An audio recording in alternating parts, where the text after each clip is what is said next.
Senator Blumenthal and I want to put everybody in this body and this Congress on notice that the threat of a use of a nuclear device by Russia is real. And the best way to deter it is to give them clarity, the Russians, as to what happens if they do that. They will be in a war with NATO. Poland is at immediate risk if the use of tactical nuclear weapons or destruction of a nuclear power plant causes radiation to spread, as almost certainly it would, causing significant human harm. This is not a kind of reckless or panicky resolution. It's based on fact and science, and it is meant to send a message. It's based on science. I love that. Where did he get that language from? Message to Vladimir Putin, and even more directly to his military. Right. They will be destroyed. They will be eviscerated if they use tactical nuclear weapons, or if they destroy a nuclear plant in a way that threatens NATO nation.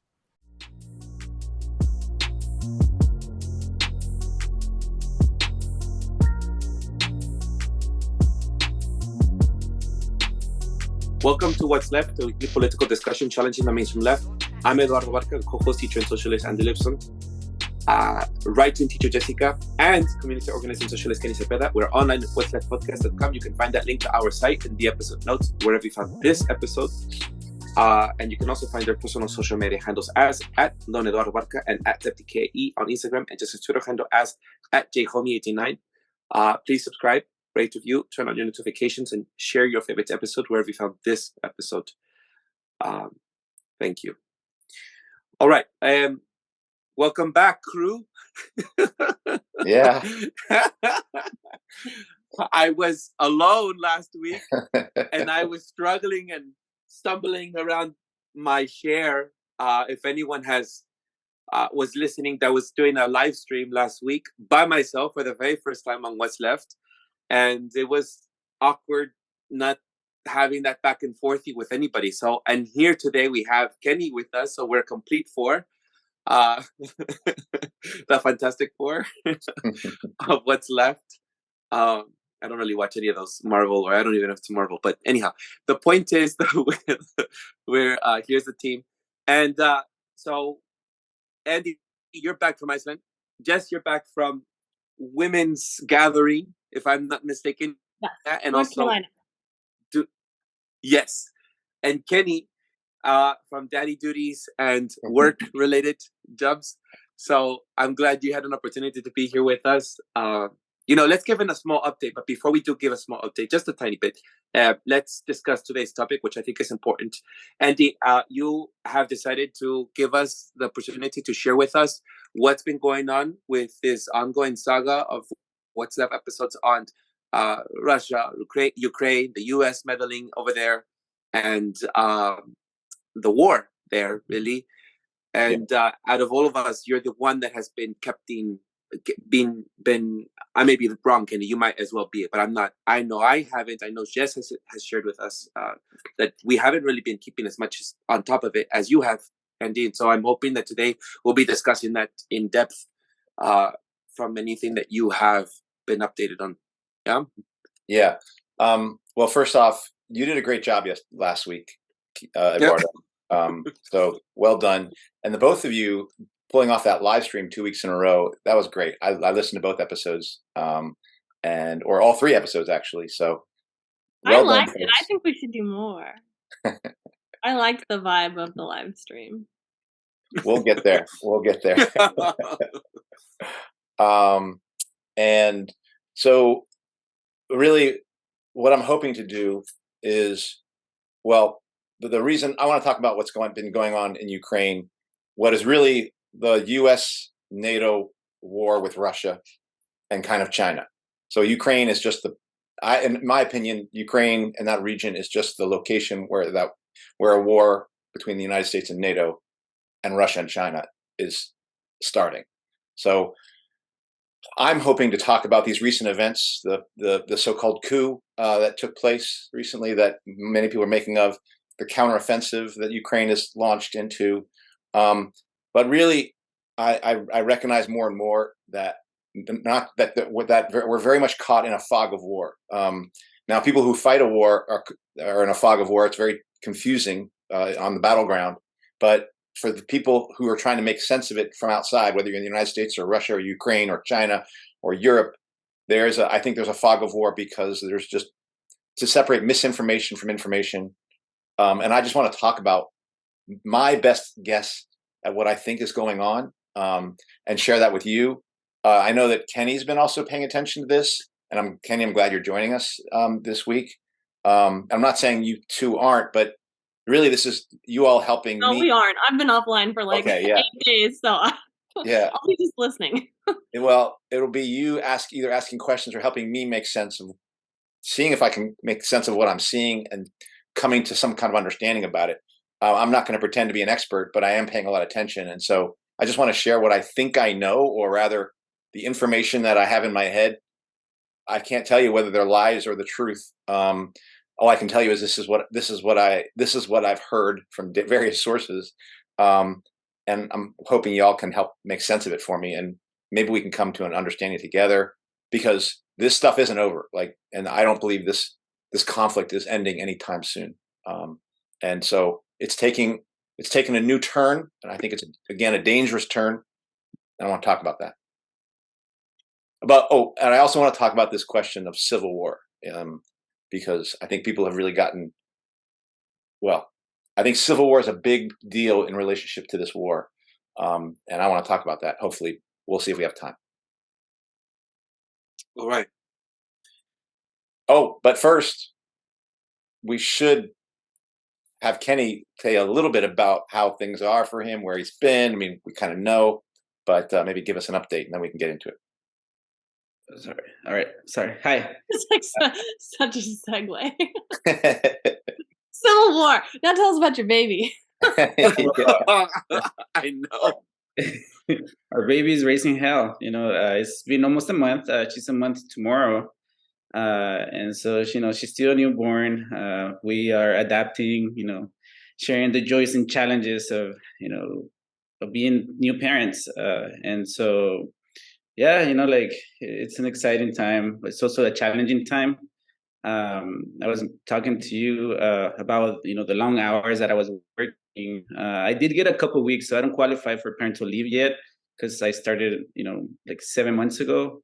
So I have to, be there a year until I qualify. And so I had to take a leave of absence for 2 weeks. And then something that, I guess we never got into. So Cristal ended up having an emergency C-section because, she was induced, and, we knew that was a risk, right? Like once you're induced, some more interventions. We knew this going in, and she ended up having a C-section. So obviously that prolongs recovery. And 2 weeks is not enough to be with a partner that had just had C-section. And so that was a challenge. And on top of that, through pregnancy, and the swelling, Cristal had some issues with her hands, with her wrists, and it may have caused nerve damage. She's having a hard time feeding the baby. And so last week, I actually decided to quit my job. I said, fuck it, because it was affecting her, affecting us. And, I did call. I called HR. They were never getting back to me. And, I quit. And then the next day they called me back and they gave me another week because I had already requested it and no one had gotten back to me. HR is just, they're good at disciplining, the HR. And so I got another week. And so I'm supposed to go back this Monday. We don't have any answers when it comes to nerve damage, any solutions. The medical system, is shit. That's something that, we've confirmed. We were nervous about. I was talking to Cristal, and to see what she wanted me to share, or and I guess one thing that she said that happened is that all that she feared would happen in the hospital happened. Wow. The only saving grace is that we did have a couple of nurses that were amazing, and at the risk of putting someone in danger. One of the nurses even shared their hesitations about the COVID vaccines and their vaccines for their own kids. And so they even shared their vaccination plan. They still vaccinate their kids, but they eliminate a lot of the vaccines. But they do question things. And so that was the one saving grace, because the OBGYN doctor was an arrogant asshole that we didn't want taking care of Cristal. And she actually didn't. It was someone else at the end of the day. So there was some saving grace. It's been traumatic. It's been intense. We're trying to make a living, right, in this context, in raising a kid and keeping the family together. And so that's what we're navigating. Right now, I'm still not, I'm going to give it a go. I have to still pay bills. But, you know, I'm willing to quit at any point if, you know, it's too hard, you know, and that's what I was asking Eduardo. How can I make a living outside of being, you know, indoors at someone's will for 11 to 12 hours? Because we don't own our weekend either at this job. Like, if they want to work 6 days, we have to work. It's mandated, you know, and it's actually built into the fucking laws of California that you have to work, you know, overtime. And so, you know, little by little, I think we've experienced the different levels of the leash has been pulled and janked in different ways. Also with the whole vaccinating our kid, it's starting.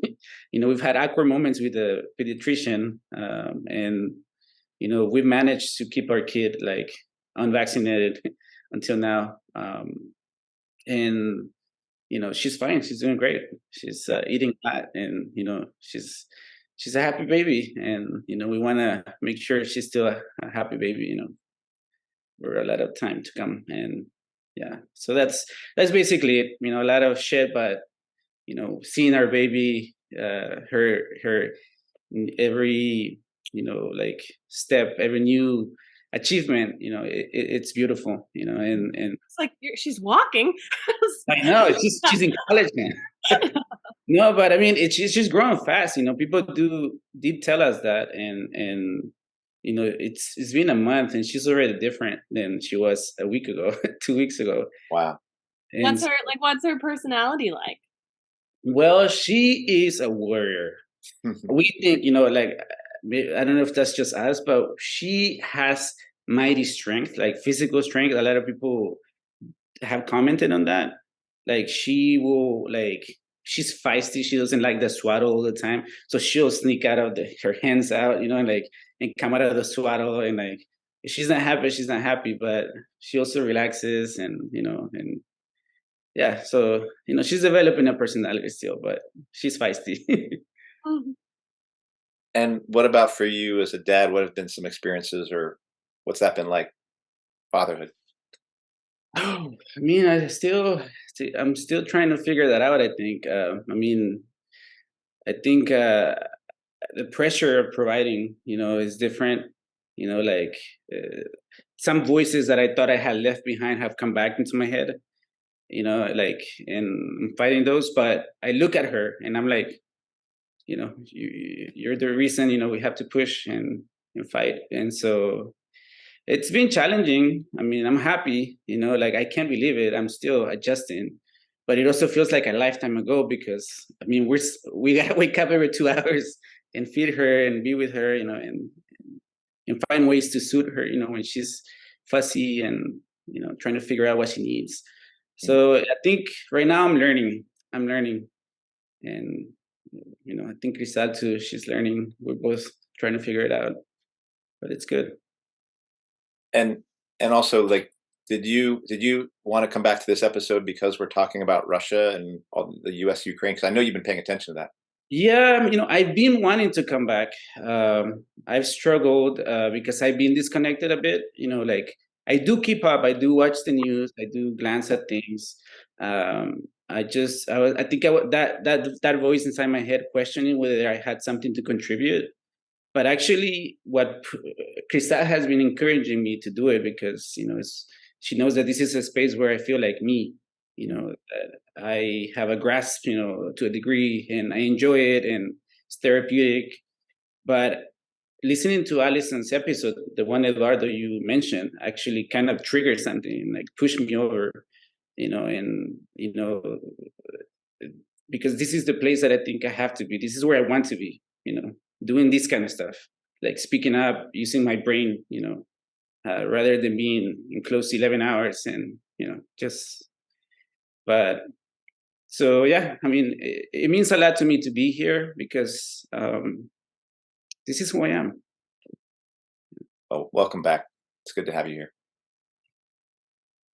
Thank you. Thank you. And yes, everyone should go and listen to Alison McDowell's recent episode. I think it was 4 days ago. And she is a trooper. She is something else, with the things that she's still doing. All right. And that's the episode where she talks about her family troubles and stuff like that, correct? Yeah. I mean, I think more than anything, I love the way that she frames what she's going through. Mm-hmm. More than just getting the inside scoop and the chisme. It's not about that for me. It was the way she framed what is happening for her in her life and what's happening in the world, and how all these systems from Web4, blockchain, data-driven economies, and I forgot how she named the dating apps and stuff, but she called it something around like a attention token systems that we are all indulging in.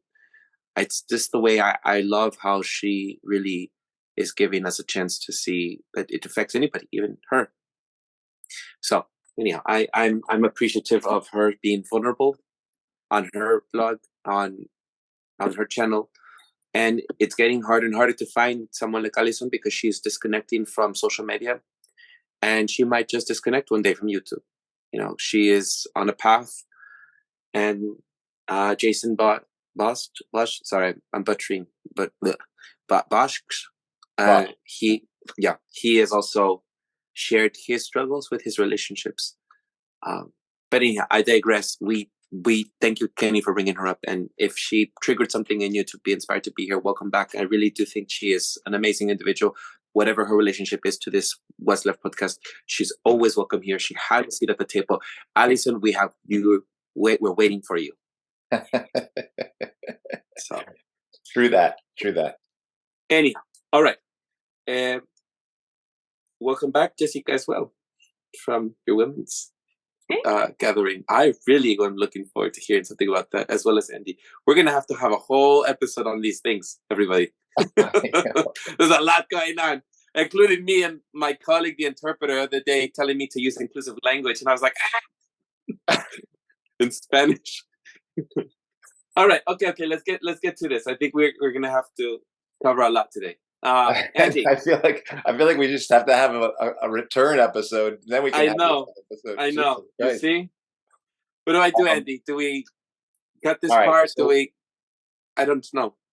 Wait, say again. What do we do? Oh, okay. Well, no, I'm gonna start now. All right.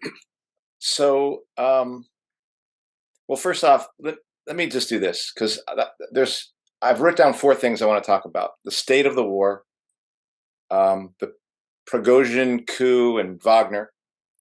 Who is winning the war? Like, that's always a question. Like, who's winning? Is Ukraine winning? Is the United States winning? Is Russia winning? And then I hope to get to this question of civil war, which has come up around. And this is also about sources because I read U.S. mainstream media, The Economist. I read New York Times, Washington Post. I pretty much treat it like lies, but I know that there's some truth in it. Most of the things that I believe come from sources who are critical of the U.S. entry into this war. Colonel Douglas McGregor, Scott Ritter, the New Atlas, the Duran, History Legends, this guy WEEB, I don't know what his name is, but he posts daily on what's going on in the war. Those are some of the sources. Also, this big Serge, who's a little bit more neutral, but will say stuff about it. And the issue is there's kind of two tales being told, right? One side, the U.S. side, was Russia is weak. Ukraine has exposed the weakness of Russia. Russia is unsteady, and Ukraine's going to win this war. And Russia has had massive losses, 200,000 KIA and things like that. Ukraine has had some losses, right? That's one tale over here. And then the other tale is no, Ukraine has actually suffered 200,000 losses. Russia economically is strong. Russia is actually had some issues in the beginning, but actually some of those issues were related to what their immediate aims were, because they weren't really trying to take over Ukraine. And so the way they prosecuted the initial special military operation that they call it, there was a reason that they were sort of light touch around it, because they wanted to get a negotiated settlement, and then that negotiated settlement was scuttled by the United States and Britain. But the fact is these folks report the war as Ukraine is having tons of losses. U.S. and NATO are struggling to supply them with weapons, and Russia, and they're the ones who are desperate, not Russia, even though Russia is actually taking losses. So the question for me is like, who's telling the truth? And I've tended towards those people on the second side, and I think there are some things that have happened in this last month that have confirmed some of the things that those people I'm listening to are right. But I actually think there are some things that are happening that also indicate that I'm starting to get what the U.S. is trying to do. And there are people who think the U.S. cannot, like the people who I listen to pretty much think it's a slam dunk. Russia's going to win. Ukraine's going to be pretty much a rump state or gone. And the U.S. and NATO are going to have to are going to come to the peace table with some Ukrainian, somebody there, trying to sue for peace. Basically, that's this theory they have, and I don't think that's what's going to happen. But I also don't think U.S. is going to win. Wait, you don't think you don't think that there will be an agreement eventually where they will take parts like Crimea? Not anytime. In my opinion, I'm just calling my shot now. I think we are in a protracted, long war. Well, as long as it takes to get to the place. Again, it feels like a long escalating war, but it's not a war that's for Ukraine, Russia. This is a war between United States and Russia, and it's a war between U.S. and NATO and Russia and China. And so this war is just starting, in my opinion.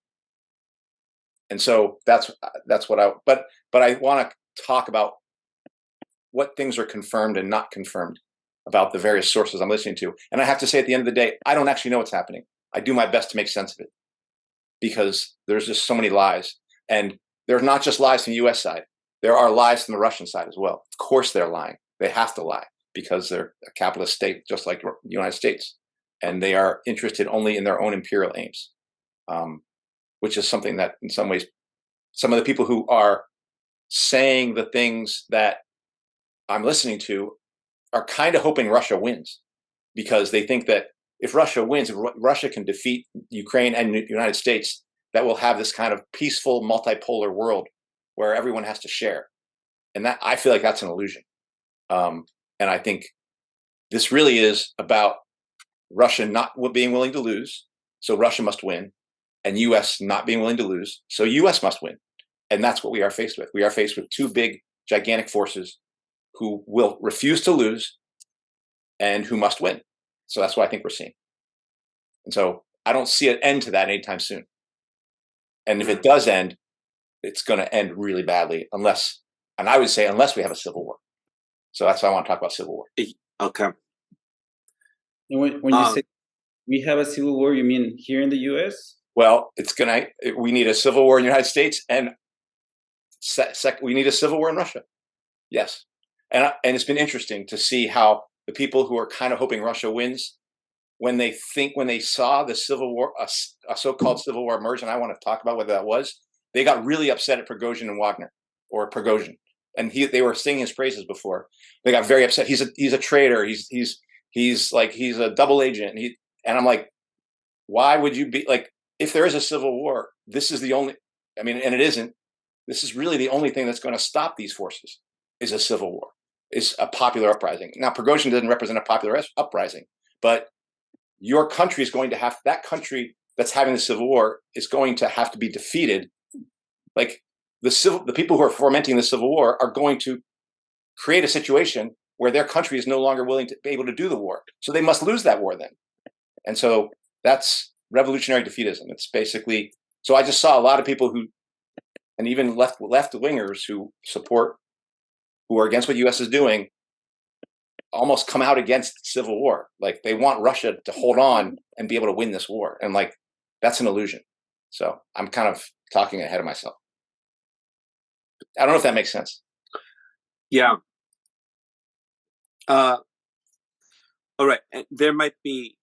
Oh, I have one question. How many of the, I don't know, like the whole multipolar, basically pro Russia, when you're like grouping sources, are you mostly talking about like kind of like Western, like, oh, sorry, Jasmine, like Western independent media types, or are you looking at like Russian sources, or?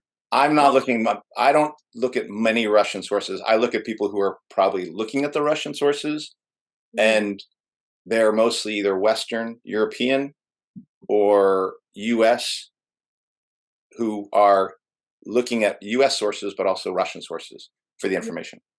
Even just like translation, I feel like it adds like a whole nother layer of murkiness, because it's like anybody who doesn't speak Russian cannot be looking at primary source material, right? I mean, I would still say that whether I was looking at if you're looking at primary material in the United States, you're looking at lies. So, and I would say that if you're looking at primary material in Russia, you're looking at a different set of lies. So for instance, one of the things that people have been critical of Prigozhin for was he actually exposed, like they said that he was against the war in Ukraine. And I don't think that's entirely true. I think he's against the way it's been prosecuted, and he thinks it's been mismanaged, and he thinks people are unnecessarily dying, and he thinks this war can end sooner if there was different leadership. And I think that's all. And I don't mean Putin leadership, but the military leadership, which is, and he thinks Wagner must be held together, as part of that. But one of these criticisms that he raised was this notion that Russia has been liberating Donbass. And he's kind of talking about in 2014, 2016, and 2000, before the war, how the Russian military, people in the Russian military were getting rich off of the Donbass, off of that region. And I'm not surprised at that at all. Of course, there are two proxies here. Donbass is a buffer state for Russia to fight NATO. Ukraine is a proxy region for Russia to fight, for US to fight Russia. So these two regions are being used by the big powers. And Prigozhin just happened to say that. And somehow people think he's being like wrong or traitorous to say something, or that is ridiculous to say. And I'm like, I don't think it's a ridiculous thing at all to say. It makes complete sense, because these are both vassal states, and Russia is an imperial power, and it's going to use its might to enrich itself, enrich its own oligarchy. Hold on.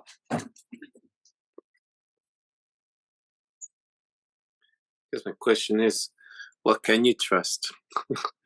Because and that's the thing, is like a bunch of people here trusting Biden or trusting the US, but then you have a bunch of people who I think are doing some good reporting, trusting Putin.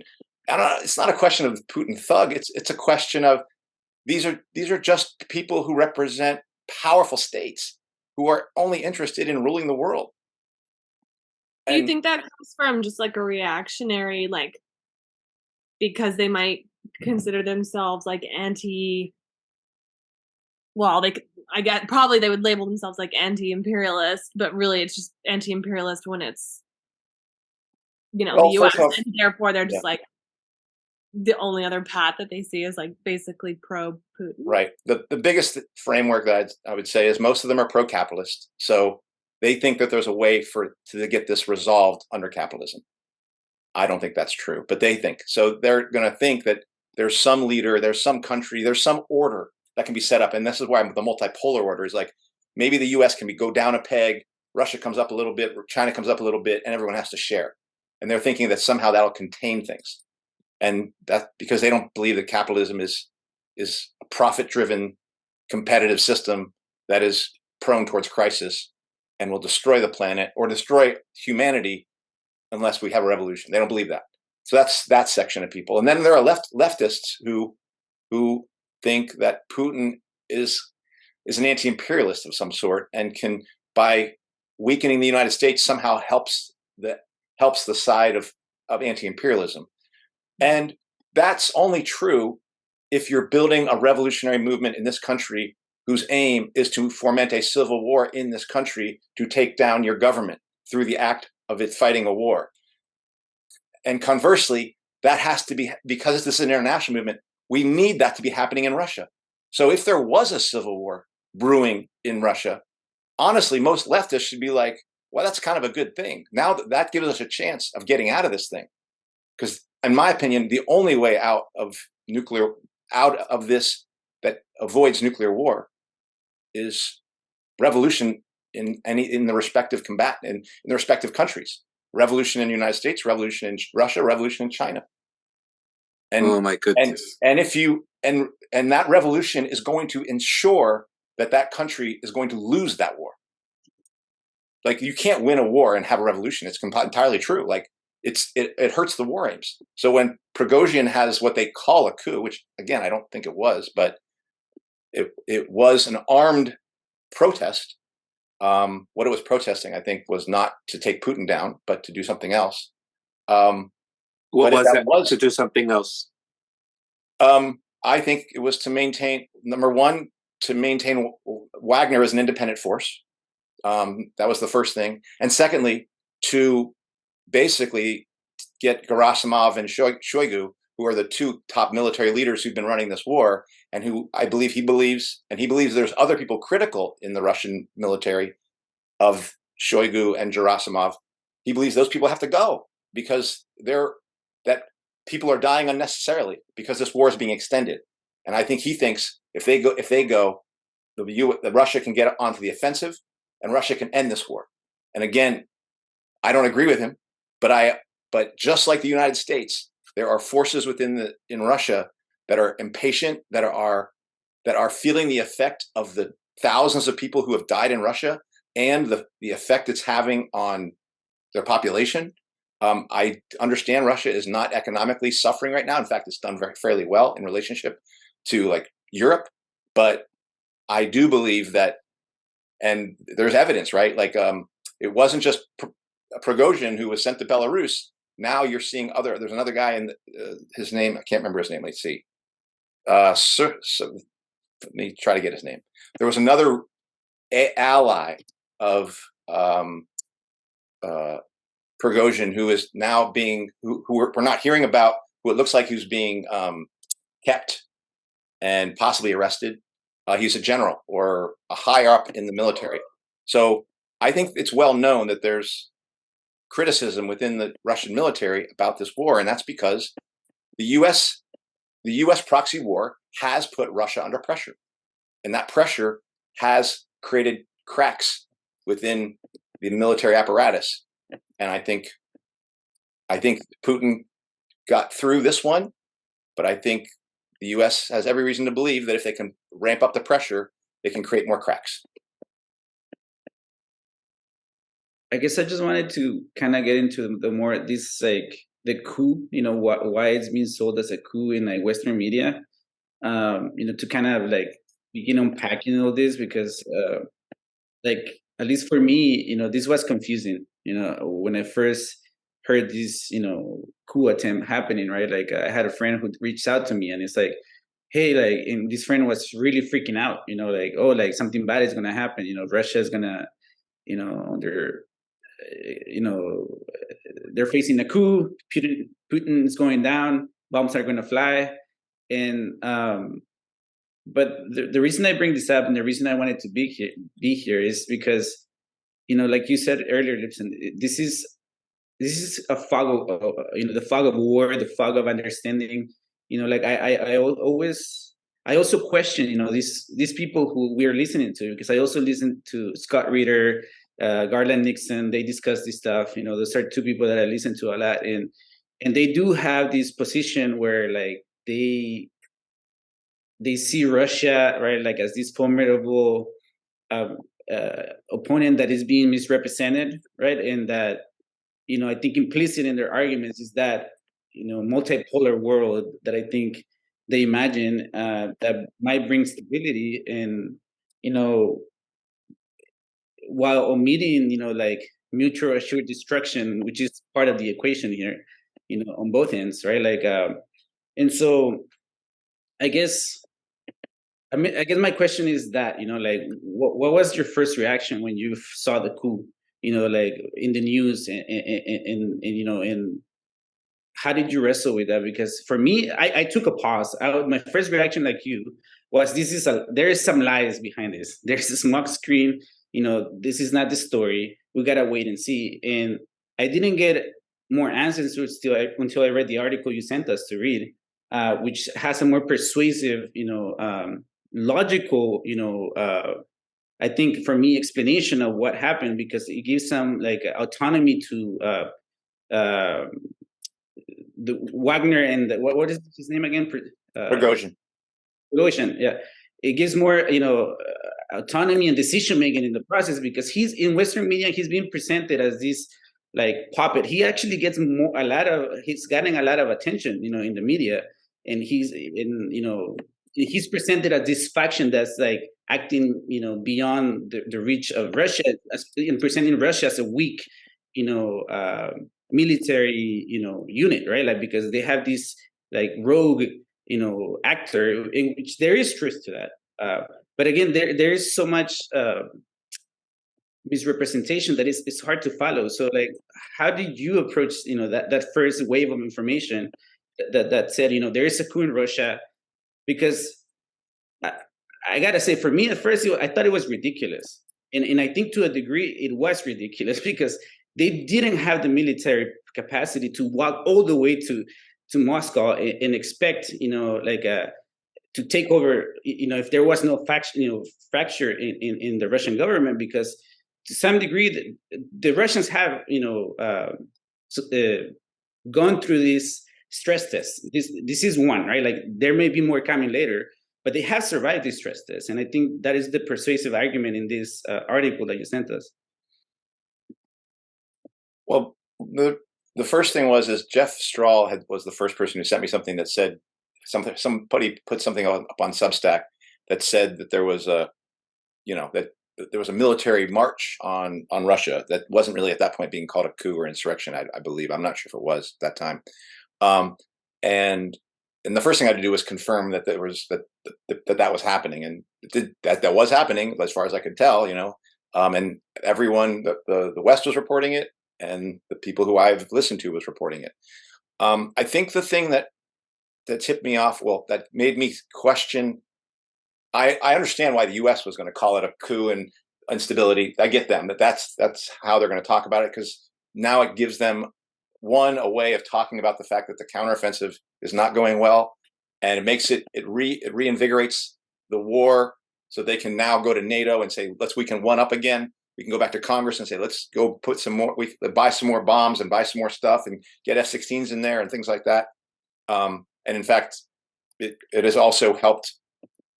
It has helped burnish this. There's a Senate bill that Graham and Blumenthal are putting forward, talking about how the United States is prepared to defend NATO if Russia uses limited nuclear weapons, or if there's a nuclear accident in their territory. So again, this is another escalatory action that I think is very dangerous. And at the same time, Russia was sending limited tactical nuclear weapons to Belarus recently. Again, an escalation. But when people who had in the past said, no, Prigozhin's not fighting, because Prigozhin had been critical of the top brass before. They were saying he's not fighting with them. This might just be like theater. And suddenly, when Prigozhin took this action, suddenly everyone was saying like, oh, he's paid by the CIA. it was just like they flipped. Like the people I was flipped, and I was like, what happened? Like that's not how I was viewing Prigozhin. Prigozhin seemed somewhat independent, but not independent. Wagner is somewhat independent, not independent. Wagner was a creation of the Russian state, but it was a private creation, so it allowed it to put its troops in Africa and into and to the Middle East without Russia saying that they're there. Like that's one of it was constructed by the Russian state to be an independent force, or to give it plausible deniability, so it doesn't seem like an actual imperial power in the way that U.S. does. And they happen to have developed as their. I don't know what the history of Wagner was that made it this way, but it seems to have been a very effective fighting force, and it has become a kind of special forces, like a special forces unit that grew from 8,000 before the Ukraine war to about 50,000 at the near the end here. Now they had some losses through that prison program but it grew to a size, and it grew to some level of prestige. So it was just strange to me that suddenly people were flipping the script on Prigozhin, talking about him in a different way. And so I wanted to look more deeply into this, and I found when I looked at it, it was fairly clear that the Russian state has been trying to chip Wagner down. In February, they basically said you are not allowed to go back to the prisons to rebuild your force, because some of their prisoners were allowed to go because they had done their time. And so Russia said, no, you can't recruit from prisoners anymore. And then they did that in February. And then 2 months later, Russia, for its own military, basically said, we're going to recruit from the prisons, right? And secondly, July 1st was the day that basically Wagner wasn't going to exist as a force, because everyone from Wagner was supposed to basically sign on to become part of the Russian military. Now, I think the plan was to take these elite elements, break them up within the Russian military, and have them sort of train up their prisoners plus their troops, basically put elite cadres into each section of the military, and kind of like make all their entire military stronger. I think that was the rough plan. But I think the people in Wagner who had really benefited from the fact that they were seen as elite squad, they got more artillery than many of the other units. They were generally given what they were wanted when they had to go in, and they got a lot of support from the Russian military in terms of they have their own air force, but they also had some support from the Russian military. They could see that they felt like they were going to be in a much more dangerous situation for themselves if they were fighting this war within what they saw as a kind of a broken Russian military versus what they've been fighting in Wagner, which they think is not broken, which works very well. So that's what I think. And so they were like, you're breaking apart our army. We trust this much more than we trust your system.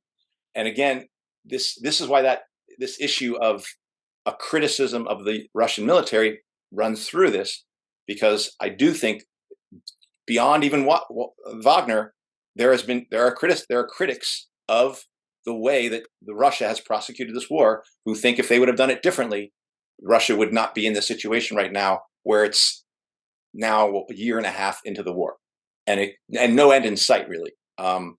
Although this counterattack by Ukraine has been I would say has been a horrible loss for Ukraine. But what will Russia do with it? Russia's still losing people. And again, remember, U.S. isn't like, I don't think this is not about Ukraine winning this war. This is about the United States bleeding Russia, and they are bleeding Russia. And now it may take every 10 Ukrainians to kill one Russian, but they're still bleeding Russia. And it looks to me like once Ukraine is bled white, then U.S. is going to say, well, we got Poland right next door, and we got NATO right next door, and we'll use Poland to bleed Russia, then we'll bleed Russia with NATO. And so that's what this is about. U.S. is bleeding Russia, and they are succeeding at that. I think they would have liked the ratio to be better, but they're still getting what they want, and it's still creating problems in Russia. And that's why we're not just seeing Prigozhin be a crackpot. He's representative of the fact that splinters are there in the Russian military by virtue of the pressure brought to it through a war against the U.S. and NATO. I just want to make a side note. because in terms of mercenaries, right? Like Wagner Group is called mercenary group. They are, in my view, they're guns for hire, right? In a way, they're doing the bidding. They're not, because the Wagner Group is not formally, right, like part of the Russian military. And I only bring this up because, I think for me, it's important to point out that this is not a new thing, like, because my friend, who kind of rose the alarm about Russia, he was sort of like scoffing at, oh, you see, this is why you don't hire mercenaries, and like, in my view, like, this is not a new thing. The US hires guns all the time. We had, guns for hire in Afghanistan and Iraq. And, so I don't know if you have any comments about that. I do. I would not, I mean, every gun is for hire. Whether you get a state paycheck or a private paycheck, you're a gun for hire. So all militaries are mercenary armies. Okay, first of all. Secondly, there is such a thing called Blackwater in this country. If Blackwater came into a city and occupied it, you wouldn't have people dancing around them. Now, there's also something called the French Foreign Legion, which itself is like a mercenary force in France. Now, that one, culturally, people have a lot of pride in. I would actually say Wagner is, and this is something I just heard from Colonel Douglas McGregor, so I'm stealing this from him, but I agree with him. I think Wagner is better understood as like the French Foreign Legion than Blackwater, because people in Russia seem to have an immense pride because they see that Wagnerians are often Russians, not exclusively Russian, but often Russia, and they take pride in the fighting force that they've shown, and their ability to, do what make Russia look like a strong country, and they have. They were decisive in Syria, and they've been recently decisive in an offensive in Bakhmut, and even before then, for offensive movements that Russia was able to make earlier in the war, Wagner played a key role. So I think the Russian people take a lot of pride in their military, but in Wagner in particular. So that, I don't think people feel that way about Blackwater here in this country. And so that's why I would say it a little differently. And again, like that is part of the equation. This is not new to Russia. This is not unique to Russia, where they have these splinter groups that, do the right, like they're not supposed to be part of the formal unit. Fucking British did it with pirates. They use pirates to fucking ransack it, and so it's part of the equation, and in dealing with like the turns that those might take. Fucking like you can argue, right? The Taliban, was a U.S. group that then flipped over, and the U.S. ended up fighting. And so just to be conscious that is part of just war. Period. Yeah. And go ahead. I've been hearing a lot of the BBC say that the Belarusian president Lukashenko has been negotiating back and forth, but then they come. The Wagner Group has now sought out, or they are in exile, or however I would just say it in Belarus. What strikes me as interesting is that I think of Putin normally being very intolerable, and that this wouldn't be something that he would tolerate, and that would show strength or domination, or even try to demonstrate to the rest of Russia to not ever have this happen ever again in his country. And could you say anything about that? I wonder, why was this approach taken? And given, I think, Putin's stance, even with people who have defied him, such as very elite class folks that he poisoned, or even attempted to kill defiers who were protesting at the time before, or at February of last year, with the Ukrainian with the war that was happening in Ukraine. So I'm trying to figure this out. How is this approach different than before? Yeah, the who benefits question is like on my mind too. Like just having, partially because I've just missed all of this. Like I read the article you sent, that's literally it. But Yeah, like that's part of the confusion with this particular latest. Yeah, So I mean, too, let's is, put like up. I'm confused about like who. Yeah, like even in like the hypothetical, like trying to map the motivations of all the different parties involved.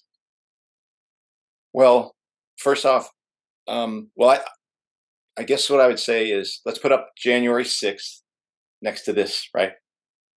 And January 6th compared to this, like this is actually the thing that's recently happened has a much more of an insurrectionary character than January 6th.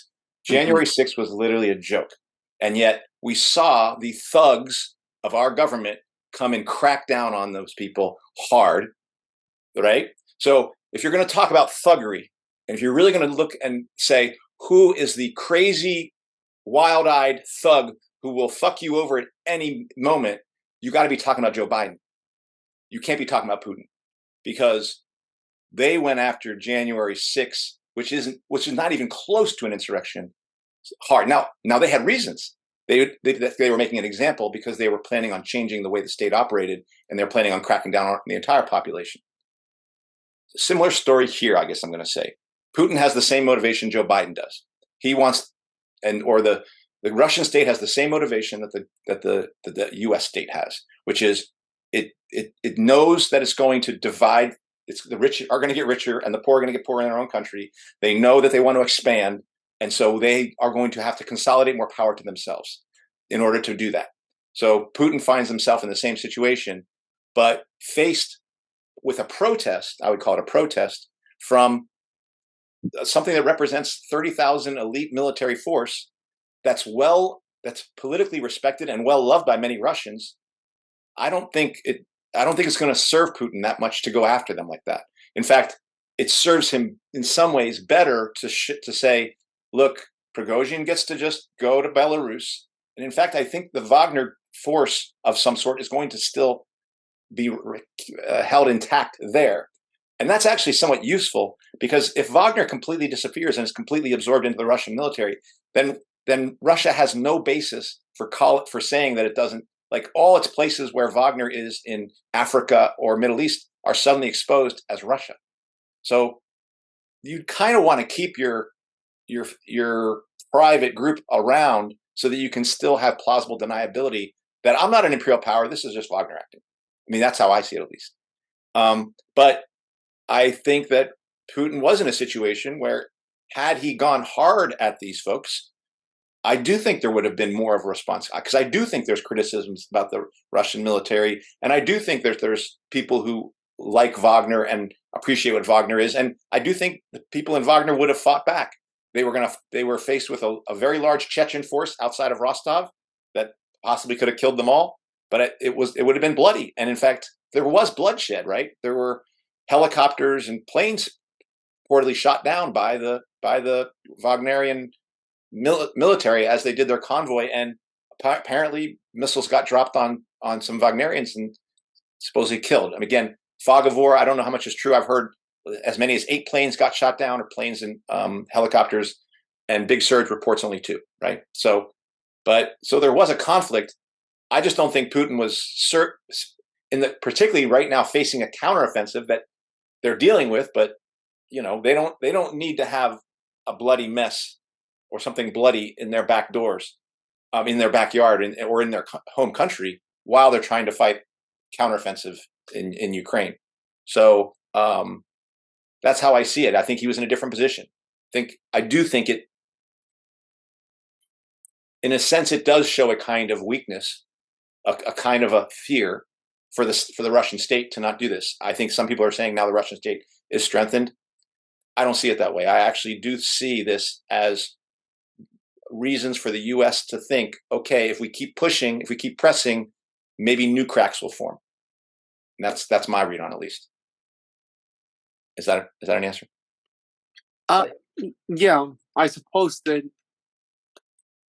what I'm seeing in sources, this may or may not be relevant or important, but I guess when there was so-called insurrection as well in Brazil, when Lula was taking the presidency, there was also an uprising, very small in comparison to what we're seeing here in Russia. But the USA was saying, well, look at the people down there, they're copying us. And I mean, the January 6th folk, right? And then suddenly it's demonized, right? It's demonized. But suddenly this coup is happening, right? And it's being celebrated. And the way I see it in the news, like it's sort of mainstream news. It's like, oh my goodness, people are not actually happy with what's going on in Russia. Look, even Putin's own mercenaries are going against. And it's like this is being celebrated. So I guess it just shows to me, and again, that's why I said this may not be relevant, but it shows to me the narrative you place on what's happening in different places of the world and how it benefits the USA.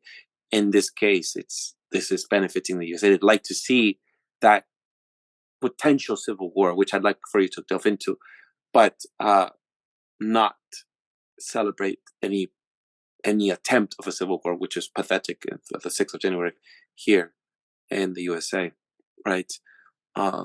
And even talking about civil wars in Russia or the USA, I would say it's going to bring down this episode. We're going to get a strike because that is promoting any sort of instigation, I guess. I don't know how you would label it, but I guess that's what I'm afraid of. We're going to be taken down. Yeah, but that's regardless of just, like, in my opinion, it is the only way nuclear war will be avoided. It is not going to be avoided because Putin is going to save us from nuclear war, or Xi Jinping. Say it again. I'm not sure how to say it. Someone else, Kenny? Just Xi Jinping, I say. Xi Jinping is not going to save us from nuclear war. Joe Biden ain't going to save us from nuclear war. Donald Trump ain't going to save us from some nuclear war. Robert Kennedy Jr. is not going to save us from nuclear war. This shit is written on the rails of capitalism. And so unless internally these governments are brought down by their own people and new institutions built by those people, let me just say this.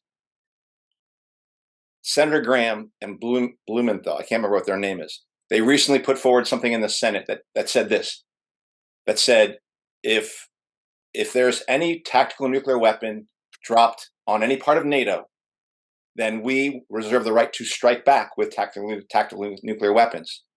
And furthermore, that when they added the not just tactical nuclear weapons, they said, and also if a nuclear power plant should blow up and somebody in NATO gets affected by that, that is the same trigger. They're calling that the same trigger as saying, we will go in and defend NATO. NATO will need to go into the war, right? So people have heard about the nuclear power plant in Zaporozhye, and that it is to me, it's fairly clear that the U.S. has and Ukraine has targeted that as a way of drawing NATO and Poland into the war. And so this is the new language that Senator Graham and this other guy who's a Democrat are bringing forward, which is to basically say, if a nuclear power plant should happen to be destroyed, and they're kind of saying Russia would destroy it, and Poland or any NATO power get itself irradiated from that, we will call that a nuclear attack on Poland or on NATO, and we reserve the right to then say, well, of course, NATO gets involved, Poland gets involved, and the U.S. has the right to potentially use tactical nuclear weapons in such an eventuality. Now, what does that show? Again, it shows this thing is escalating. We weren't going to use tanks. Here come tanks. We weren't going to bring in F-16s. Here come F-16s. Nuclear weapons weren't going to be talked about. Oh, now they're being talked about. In Russia, apparently there's academics who are basically talking about how Russia needs to start using tactical nuclear weapons on Europe in order to change the game in this war because it's lasting too long. So on both sides, everyone's trying to end this thing. And there's no way it ends well with given these characters in play. And I don't mean get rid of Putin. I mean the way the system is set up. It's happening. It's leading there. And so civil war is the only answer. And so for leftists to be like, oh, this person's being insubordinate. Oh, this person is trying to take down the Putin government, and that's like mutinous. It's like, honestly, leftists kind of should be celebrating civil wars in any place, and they should be celebrating militaries going to the side. Now, there's no movement here. There's no social movement going on in Russia that the military is siding to. So that's why I wouldn't even call it this. But our instinct is to support insurrections in the military and in the populace. Now, in our case, we've got to make that happen here. If it happens over there and we are celebrating it because we think the U.S. is going to win the war, then that's an entirely different ballgame. But if you want an end to capitalism, you want insurrections. That's just the bottom line. Insurrections are going to be part of ending capitalism in capitalist states. And I do think it's the only way we're going to avoid what I feel is like an inevitable nuclear war. Do you think that the U.S. objective all along has been to actually detonate a nuclear weapon? I don't know that. I think I would say the U.S. objective is, you mean at this point, do you think that they want to get that to happen, or do you think that's even starting from the beginning? Well, I'd like to hear your answer to both, actually. I would have said that I think they thought that Ukraine was going to be more successful at bleeding Russia, and it hasn't been as successful as they liked. They were enthusiastic in the beginning because they thought they were getting somewhere, but I think they're seeing that fighting Russia is actually weakening NATO. It's weakening those countries. It's taking weapons away from the United States that they need to fight China. And so I think they're getting nervous. And so at this point, I think the reason nuclear weapons are being talked about is because they're trying to figure out how to change the game. So I would say that my guess is they thought they could defeat Russia and bring them down without dropping a thermonuclear bomb. They thought they were just going to bleed them and make them a weak country, and then they could just topple them fairly easily after they had essentially defeated Russia in their proxy war in Ukraine or weakened Russia. So I think they were not intending to use nuclear weapons. And now they're like, all right, plan B. That's my guess. Like, I don't know. Like, I also obviously I share that conclusion in the sense that that's how I see the world. These sides are playing a game, right? To win it all, and they're gonna have to risk it all. They have to be willing to put it all on the fucking line, to win. They're not trying to share, and so that's why I personally make a similar, like assessment that is, like the worst case scenario, like and obviously like things like the Wagner quote unquote uprising shows that things can happen, things that you don't predict. Because a lot of these fuckers plan, and this is where I disagree with a lot of like people like Scott Ritter or Garland. I don't listen to everyone that you listen to, but I keep up as much as I can. And in the sense that they keep talking about the leaders that are fighting these wars as idiots, as incompetent idiots, and I disagree with that. Like I do, that is a fallacy to make that assessment that these people are dumbasses. They are playing a fucking game, to the best of their ability to win, and I personally don't think that detonating the nuclear war is the goal, but it is the fucking hammer, that they have to use. And if they're losing in order to turn the tide of the fucking war, they have to drop that shit, whether it be Russia or be the US. If they feel against the ropes, they will, and in the process, I don't know how much this war is going to last. Like I feel that in our social like cognition or awareness, I feel like this is a remote thing. This is presented as a remote thing. Often, I don't think enough people understand the gravity of this conflict. Because it has been, removed from our daily, like consciousness. Even that uprising was like lasted 2 days. They go back and forth between some bullshit, some submarine or some bullshit. But that is going on. The risk of nuclear war is there, and in the meantime, they're also fine tuning other fucking machinery that is also destructive, right? Like because a lot of times we do get caught up with nuclear, weapons and stuff. But let's not forget that they fucking like bombed the shit out of the fucking, many places in the Second World War, right? Drone technology is fucking being fine-tuned in these fucking, And guess what? That shit is gonna navigate for, to us too. So, because in order to control, to keep going, and battling, playing the big game, they have to control their own populations. So it's a feedback mechanism, that, as that war gets worse and worse, our conditions will get worse and worse too.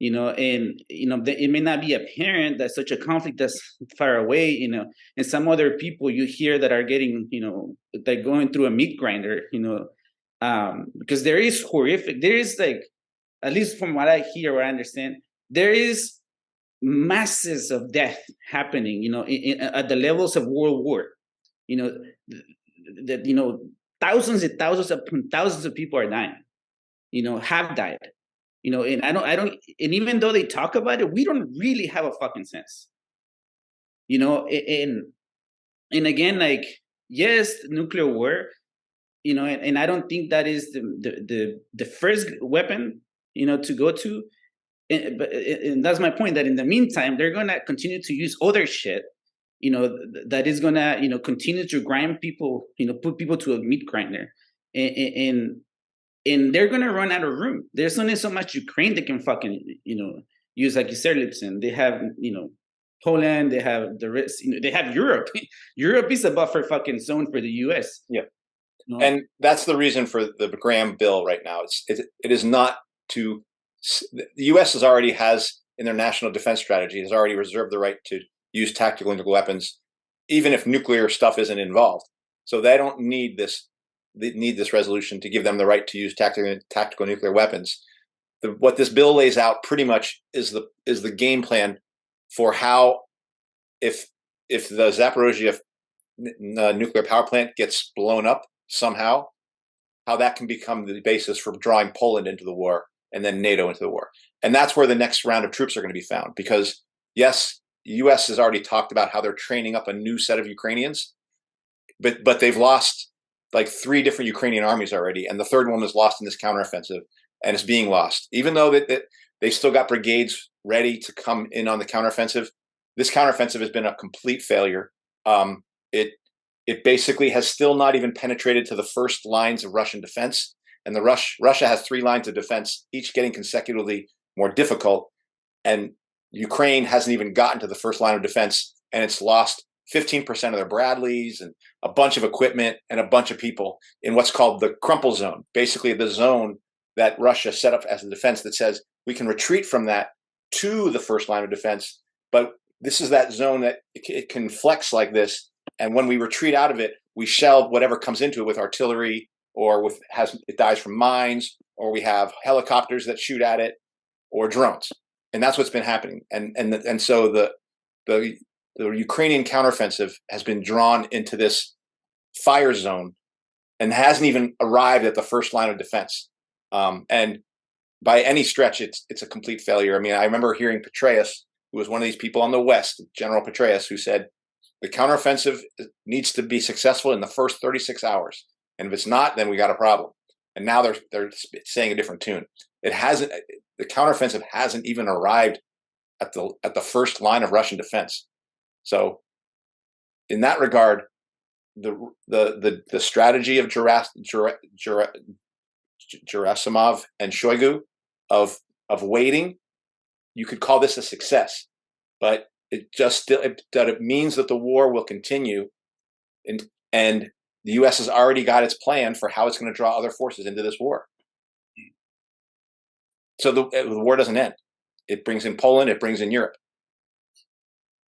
And again, it doesn't end because the U.S. understands they have to, push, yes, continue to grind, and like, I think, like, again, that's why I also disagree that this was a mistake. The neocons are, their project is falling apart. It's like, no, they know they were going to go into a fucking fight.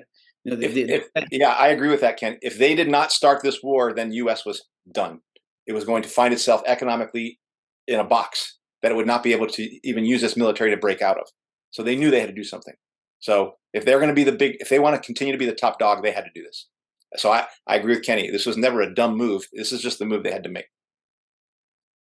And like, I think in the past we've talked about like the 10-year plans, right? And like how they plan ahead. It's not, this just wasn't decided yesterday. You know, remember we already talked about it, right? Like how even the Ukraine quote unquote crisis didn't start with Putin, you know, having a quote unquote special military operation.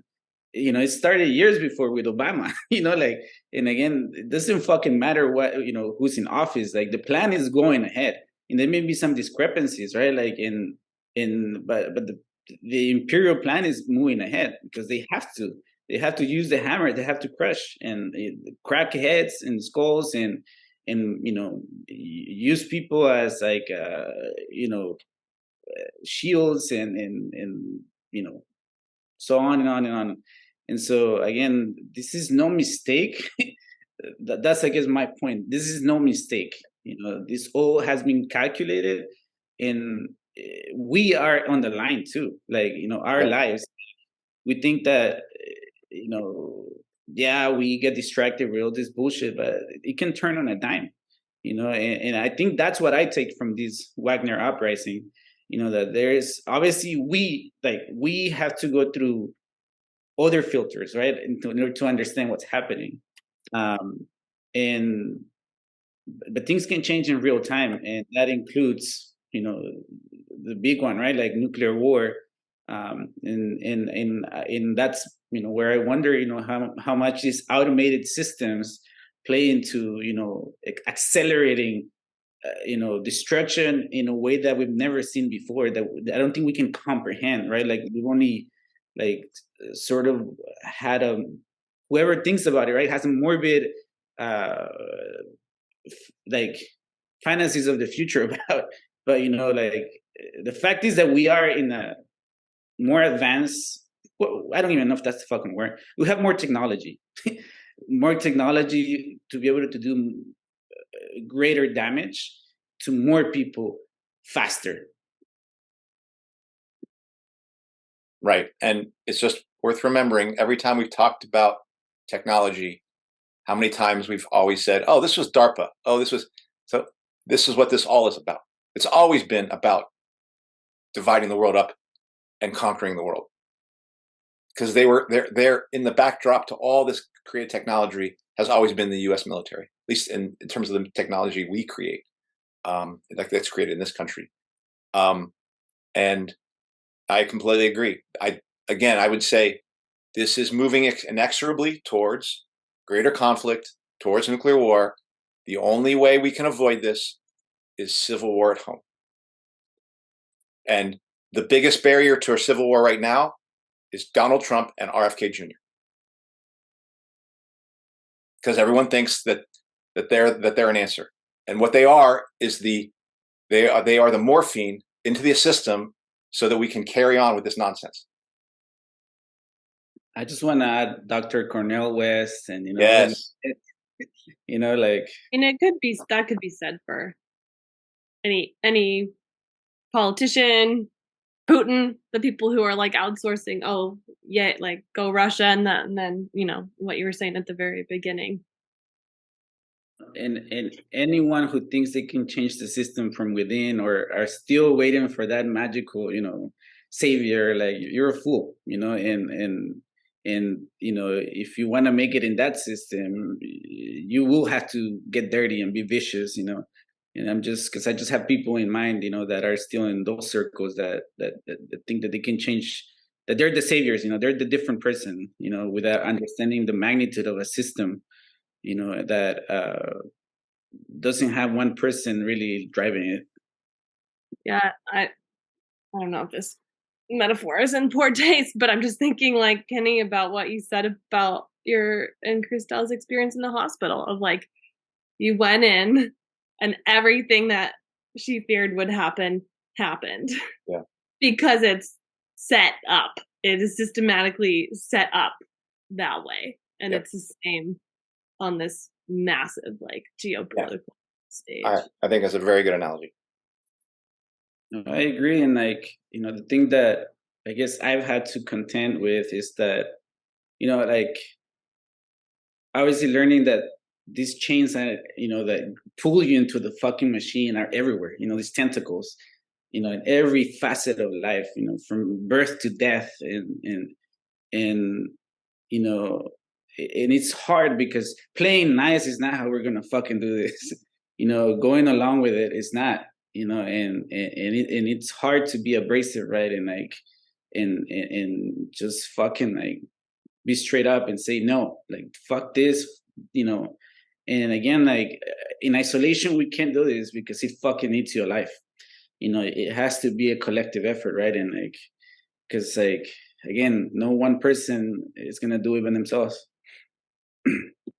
Right.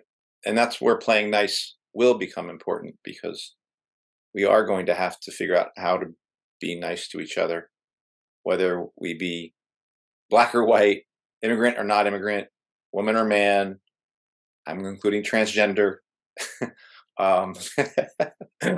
or gay or straight or whatever. We are going to have to learn how to collaborate and actually build bonds with each other in order to have that civil war that will actually accomplish this. We are going to need to build that first. The civil war is not first. The connections are first. Well, and I mean, that just takes us back to the question that I feel like we so often come back to on this show of like, well, what does revolution actually mean? What could it look like in 2023 or 2024? Because, I mean, you say civil war, like that conjures a certain fairly antiquated, I think, like in most people's minds in the American like zeitgeist. And I don't know, it's like the exit and build, right? That's like a whole thing that we've explored from different angles, and like you can be nice outside the system. There are ways to, but yeah, like it's just, it can't be changed from within. Totally agree. Yeah. I mean, we'll probably have an episode to talk about that.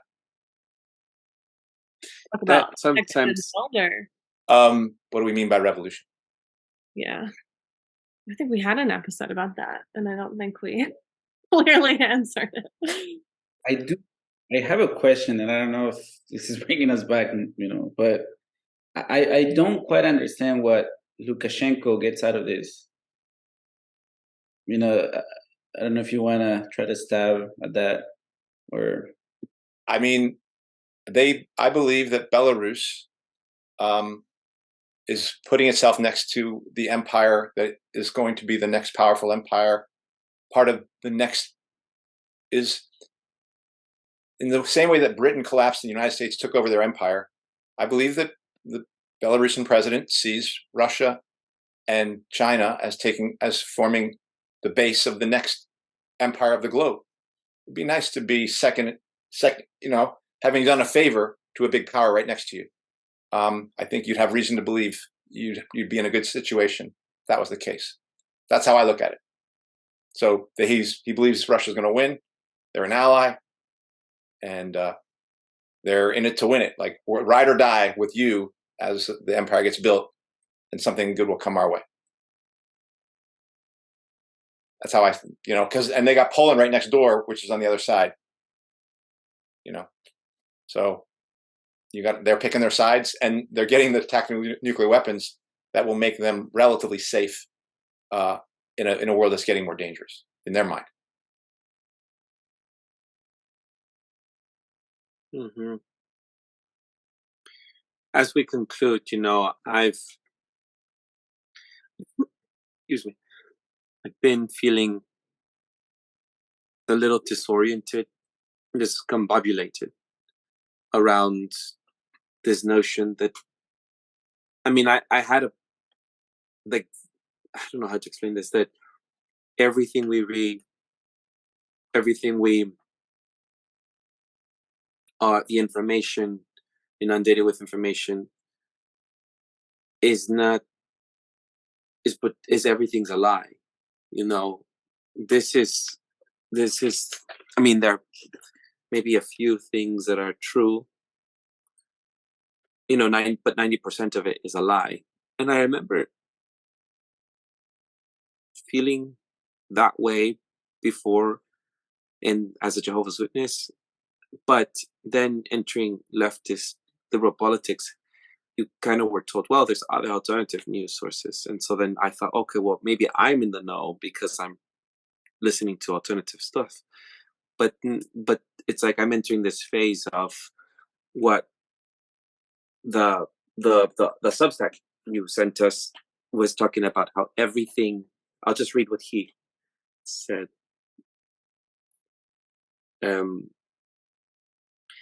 There's something to be said here about the analytic model that prevails in our time. There's a machine that instantly springs to life, taking in rumors and partial information in an environment of extreme uncertainty and spitting out formulaic results that match ideological presuppositions. Information is not evaluated neutrally, but forced through a cognitive filter that assigns meaning in light of predetermined conclusions. Russia, in this case, is supposed to collapse and undergo regime change. Therefore, Prigozhin's actions had to be framed in reference to this assumed endgame. And that is how I feel we've been seeing everything. It's just, it's just been filtered through what the ideological assumption is supposed to be. And then it talked about how there were Ukrainian propaganda machine kicked into overdrive as soon as this was happening, and how they were bombarding social media with fake stories about Russian army units mutinying and regional governors defecting to Prigozhin. These were stories that were sent out through Ukrainian sources. So when you're flooded with this much information and trying to sway the audience and the public, it just is so scary, because then you just realize you are in a narrative through language that people have created and consented together, that you don't know left from right or up and down. And so I'm just feeling, just as we end and conclude here, I'm just feeling a bit overwhelmed and unsettled, Yeah. And bled dry too. Like, you're talking about Russia, right? Like bleeding Russia out. But it's also obviously on an economic level, the US population, our tax dollars are increasingly going to weapons, right? So we're all being increasingly pushed to the edge economically, socially, culturally, and then from an information standpoint too.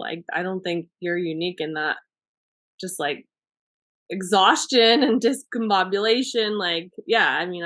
I'm feeling that, especially right now, just after having a little teeny digital detox. It's you come back, it's just holy shit, it's exhausting. And if 99.9% of the information that you're reading is not even true, sort of just exasperated.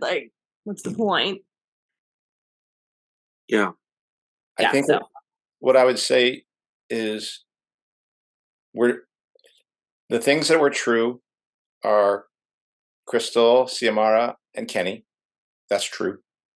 Jessica, the weekend you had, that's true. The week you just had with your comrades was true. Me and Brandy in Iceland was true. And it's physical experience that's true. The rest of this is us attempting to make sense of things that we're being told, that we can't know.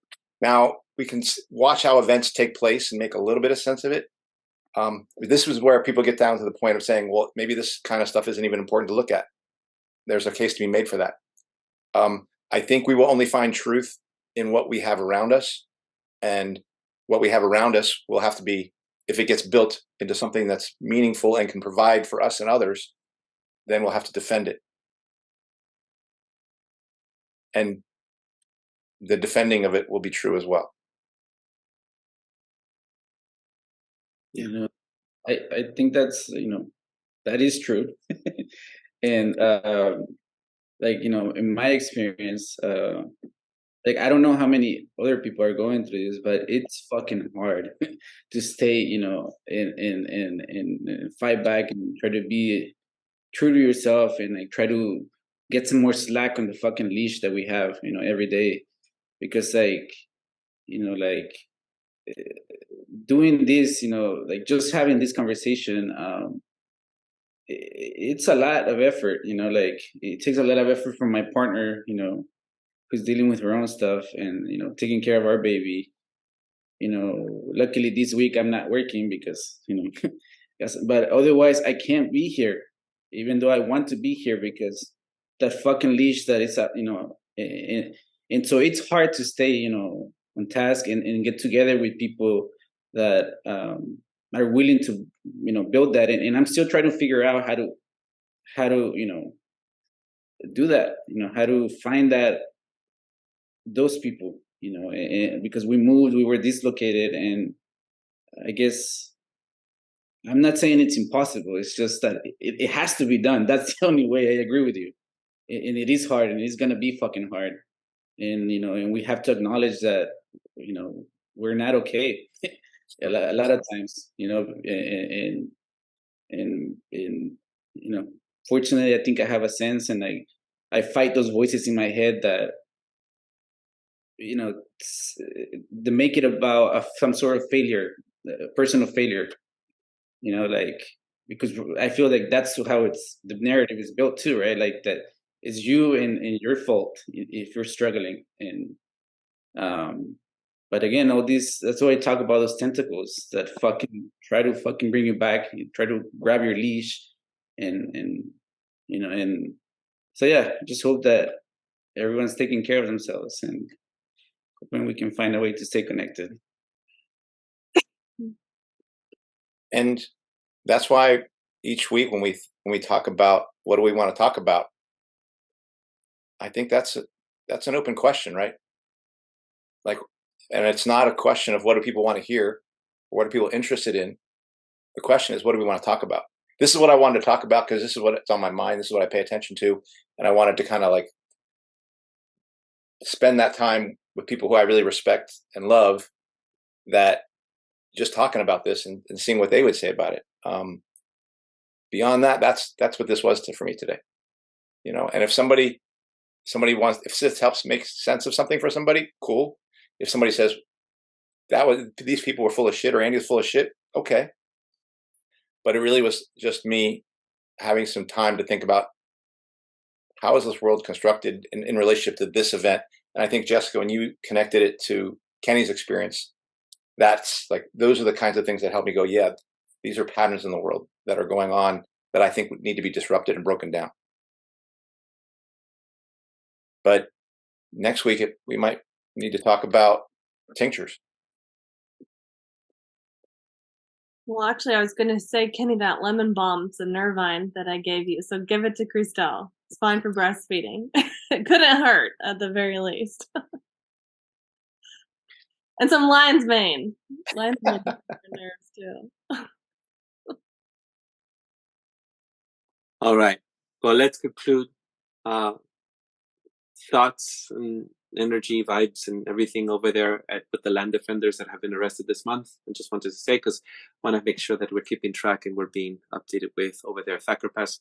So our thoughts are over there, and people should go there. And their ongoing lawsuit where they're now being prevented from praying on the site as well. Yeah, there's a lot of updates on Oxfam camps, like Thank Twitter, you. Instagram. Yeah. More than Protect Thacker Pass. Okay. I'll put that link. I've been having the Thacker Pass link in our show, so I'll include that. Thank you, Jess, for telling us that. And welcome back, Kenny. It was good to have you here today. Yeah. Yeah, and I'll try to make it, but for now it's still hard. So today was like one up for now, but yeah, that's fine. Dude, if I ever have a baby, you guys are gonna see me for like 6 months minimum. Oh my goodness. We're gonna put you on suspension then. But honestly, it's not the baby that's the problem. It's the fucking job. Yeah, totally. All right. Let's conclude. Well, that does it for this week's episode. What's Left is a weekly political podcast / channel challenging the mainstream left. We post information about our topics and our guests on the episode notes wherever you found this episode, or on our blog at what'sleftpodcast.com. You can find past episodes to this podcast / channel there and connect with us. I remind folks, if you like anything you have heard here, please subscribe, rate, review, turn on your notifications, and to any of our platforms on Spotify, iTunes, Podcast, Stitcher, Google Play, Bitchute, Odysee, Rumble, or Telegram. Please find us there because we may not be on YouTube. There's so many of these episodes. I always say that, but they're always giving us strikes, so somehow they're keeping us on a tight leash there. And also, people, if they haven't checked out the live streams, you have to go to the separate tab if you're watching on YouTube. So if you're wondering where we've been for 3 weeks, you might just go over to the live stream tab. Thank you. I didn't know that. Yeah. It still show up in people's feeds and like notifications, but I know there's some people who are like really used to our. That's very true. Yeah. You can find our blog and any of those links in the episode notes where we found this episode. And if you would like to give us feedback about something you heard or suggest something for us to cover, contact us through our blog. We have to get that person from Bristol. I was looking forward to having that conversation. Andy, please get him on as soon as possible. I'm Eduardo Barca, co-host Jessica, Kenny Cepeda, and Andy Libson. Thank you all very much. And we'll find us on our social media handles as at Don Eduardo Barca and at ZTKE on Instagram, and just as Twitter handle as JHomie89. Thank you all for listening. Ciao.